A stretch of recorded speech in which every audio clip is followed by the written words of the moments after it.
Olá pessoal, tudo certo por aí? Sejam todos muito bem-vindos, meu nome é Thaís e este é o Diwali Tarô. A gente vai fazer aqui uma leitura para o signo de Gêmeos. Se você tem esse signo forte no mapa ou se você estiver lidando com alguém de Gêmeos, fica à vontade para assistir essa leitura. Lembra de usar sempre o seu discernimento, o seu bom senso para assistir essas mensagens, porque são mensagens coletivas, tá bom?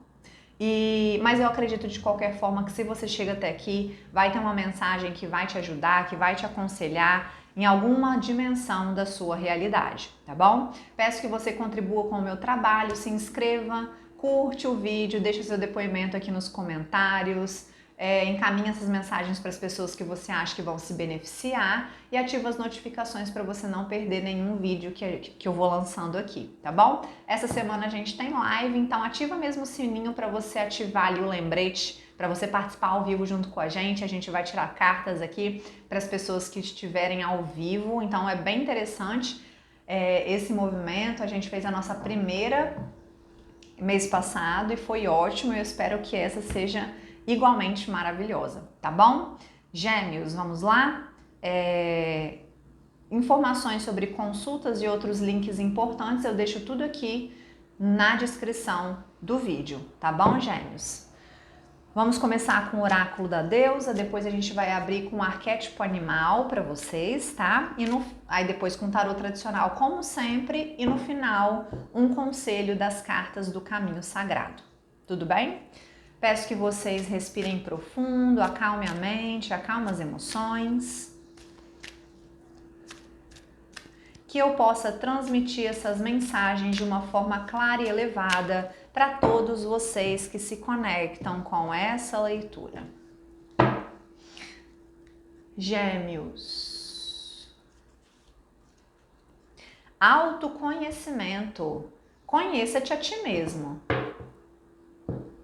O momento é muito propício para vocês estimularem essa autoanálise, tá? Para vocês estimularem esse hábito de olhar para dentro, olhar para si, parar de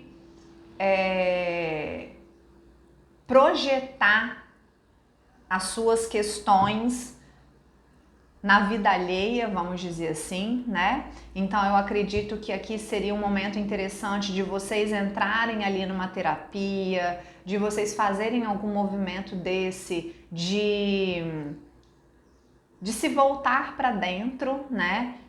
Meditação, yoga, orações, se vincular com a espiritualidade de alguma forma, mas esse autoconhecimento, eu acredito que ele acontece quando a gente assume as nossas responsabilidades, quando a gente se prioriza, quando a gente olha pra gente, para as nossas necessidades. E isso vem muito de forma intuitiva, tá? Porque é o nosso eu espiritual falando com você, sabe? É o seu eu espiritual falando com você. Então, muitas vezes ele fala com você o que você precisa fazer, é um lampejo, é uma ideia, é um insight que você tem, mas logo em seguida você deixa aquilo passar. Você não alimenta aquilo, você não nutre aquilo na sua vida, né? Então, essa ideia, ela precisa se fortalecer dentro de você. Tá bom, Gêmeos? O que é interessante não é só trabalhar para pagar conta, se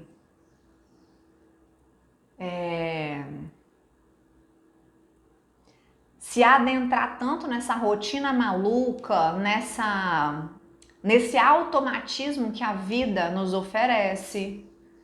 Alguma coisa a mais tem aí para vocês.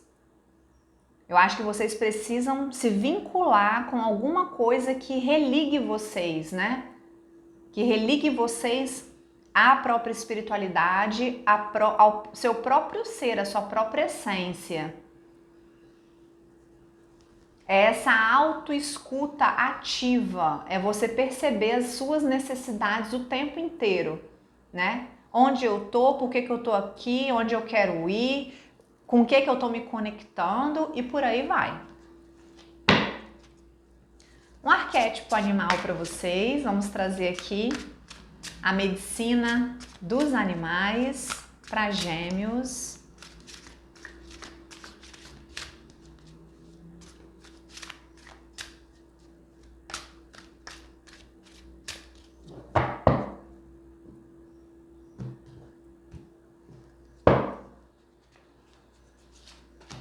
Alontra. Alontra, carta de número 8. Eu vou ler aqui para vocês, ó. Magia feminina, irmandade, compartilhar, liberdade em amar, desapego e se abrir para a felicidade. É aquela coisa, né, gente? A energia da lontra, essa medicina desse animal, ela traz para vocês esse despertar dessa sensibilidade que eu estava falando com vocês sobre o autoconhecimento. Então ela vem se unir a essa energia do autoconhecimento para você se conectar com a sua feminilidade, com a magia do feminino. Essa energia de receptividade, de receber intuitivamente, sabe, as coisas. É você absorver de uma forma mais sensível as impressões do externo. É você não agir no automático. A carta da lontra, ela fala muito disso, né? Essa questão de você se abrir para a felicidade, né? O compartilhar, essa troca energética que a gente faz o tempo inteiro com o meio que a gente se encontra, tá? É você sair do automatismo e você se sentir bem nesse processo da troca. Porque fala de irmandade, fala de compartilhar, fala de liberdade. Então, a partir do momento em que você tá vivendo e fica desconfiado de tudo e de todos e fica num processo de olhar para o outro com julgamento, com crítica e não fazer esse movimento interno, que é um movimento totalmente feminino, né? É um movimento totalmente de introspecção, sabe? Que traz pra gente esse autoconhecimento, essa autoanálise. Essas duas cartas estão aqui comungando para vocês, né? O autoconhecimento e a carta da lontra. Né? São duas cartas que realmente estão conversando com vocês, tá, Gêmeos? Trazendo esse aspecto mais sensível, esse aspecto mais feminino, de olhar para si primeiro e depois ir para fora, tá bom? Vamos ver aqui o que está acontecendo de forma mais específica com o tarô das bruxas. Fica até o final que a gente vai trazer uma cartinha do caminho sagrado, tá bom? Conselho para vocês. Gêmeos.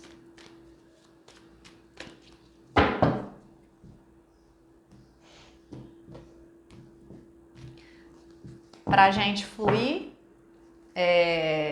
melhor, vou tirar cartas na sequência, tá? Lado luz de vocês, o mago, sombra, o rei de copas,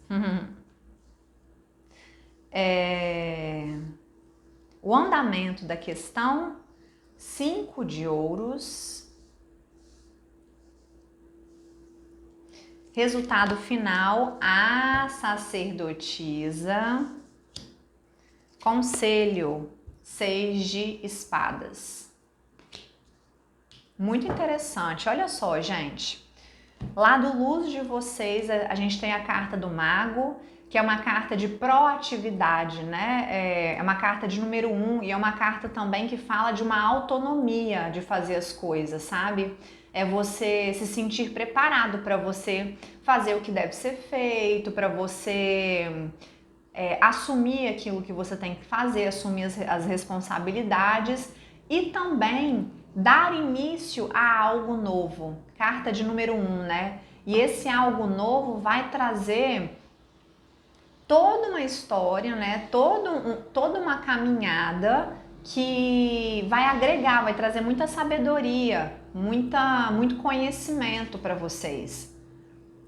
Mas de qualquer forma, essa carta do mago, ela fala que você tem as ferramentas que você precisa, você tem a sabedoria, você está preparado para começar esse algo novo, você está preparado para começar a nutrir na sua rotina esse algo que vai te trazer essa questão que a gente falou no início, esse olhar para si.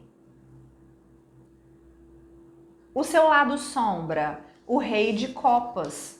O rei de copas, no lado negativo dele, ele fala de muita codependência emocional, de relacionamentos tóxicos, de chantagens emocionais, dele ficar sempre cobrando as coisas e tocando na ferida da pessoa para conseguir as coisas, sabe?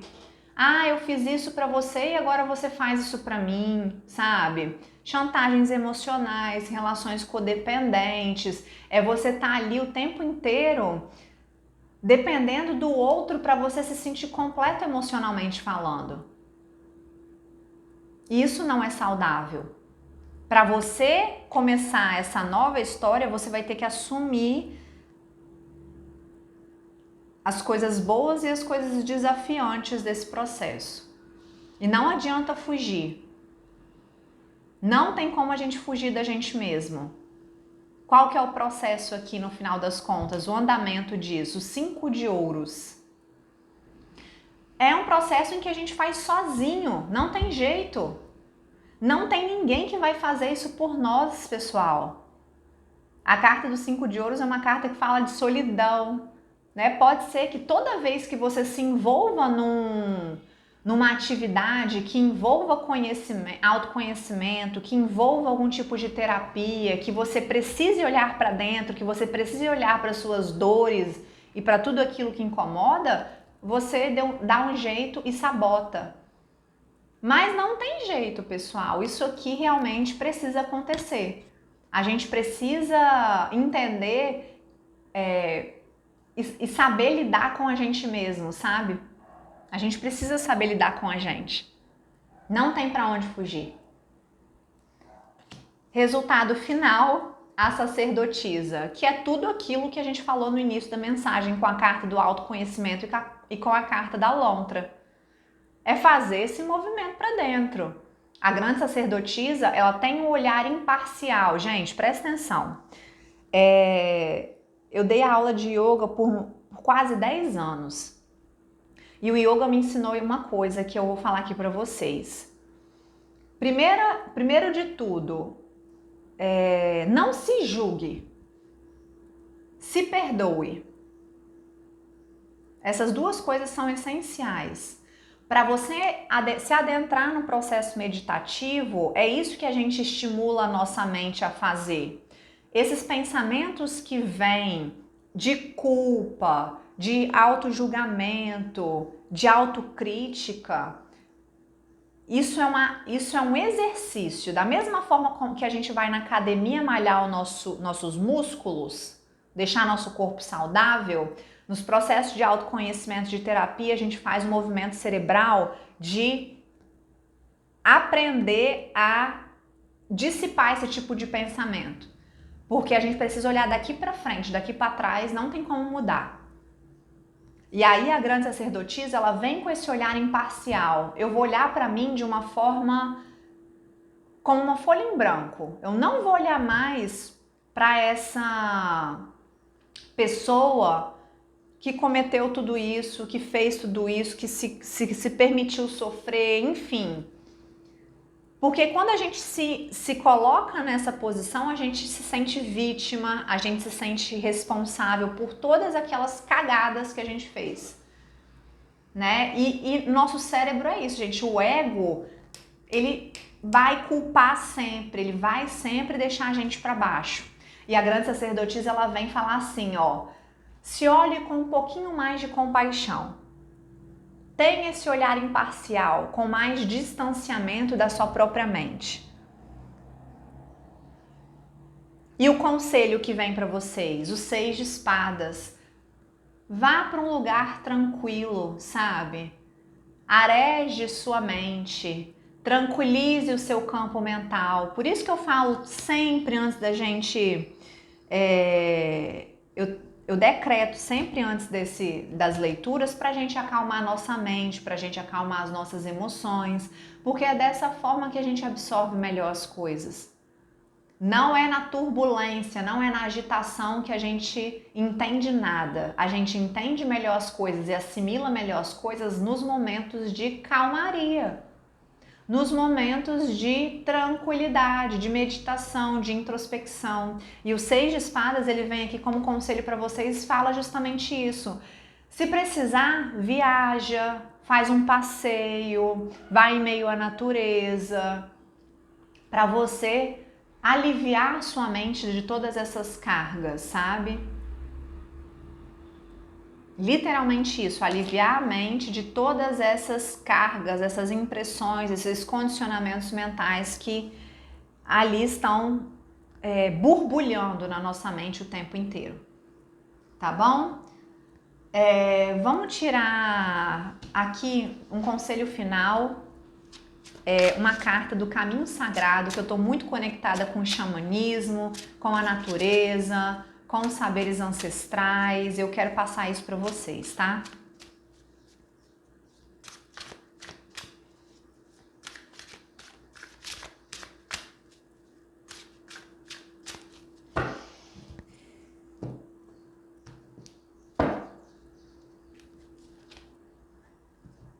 Ó, vieram duas, tá? Ritos de passagem e a carta do coral. Essa carta do coral eu nem vou ler porque eu já sei, tá? Já sei do que se trata. O coral, ele fala de tudo aquilo que você absorve na sua alimentação, tá? Ele fala de você ter muita consciência daquilo que você coloca para dentro do seu corpo, de que você está se alimentando, se isso está sendo de uma forma natural, se isso está sendo de uma forma consciente.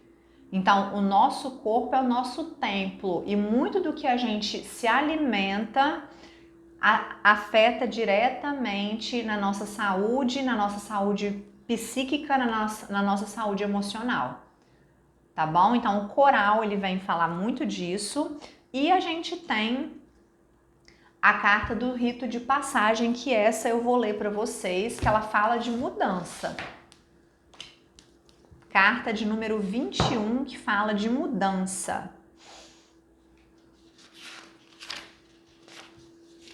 Abri na página. O rito de passagem assinala alguma mudança importante em sua vida. Se você tirou essa carta, comece a observar a mudança e o crescimento que estão ocorrendo no presente e que ajudarão a dar forma ao seu futuro. As mudanças podem ser pequenas ou graduais, mas você está mudando. As mudanças podem ser drásticas e abaladoras, deixando um sentimento de confusão, mas cada uma beneficia seu crescimento de alguma maneira. A carta do rito de passagem pode também falar da necessidade de mudança no caso de você ter perdido a magia e espontaneidade da vida. Só você pode tomar a decisão de transformar a melancolia em exaltação. Tomada esta decisão, esteja preparado para voar com a águia e experimentar as novas liberdades que essas mudanças podem trazer. Em todos os casos, mudança é a chave. E lembre-se, se o momento que você está vivendo não é belo, trate de recriá-lo. Assim você estará oficiando o seu próprio rito de passagem. Se o lugar que você está vivendo não é belo, trate de recriá-lo. Assim você estará oficiando o seu próprio rito de passagem. Rito de passagem é um marco, né? É uma coisa que é significativa. É essa mudança necessária para vocês fazerem aí na sua vida, para vocês se permitirem fazer. Porque perda de tempo mesmo é permanecer sempre a mesma pessoa, permanecer sempre no mesmo lugar, com as próprias ideias, com as próprias, sabe, com os próprios conhecimentos, achar que já está tudo pronto, que não precisa de mais nada, né? Então, se permita mudar, tá bom? É isso que eu tenho para vocês, espero que tenha feito sentido. Grata sempre e até a próxima leitura.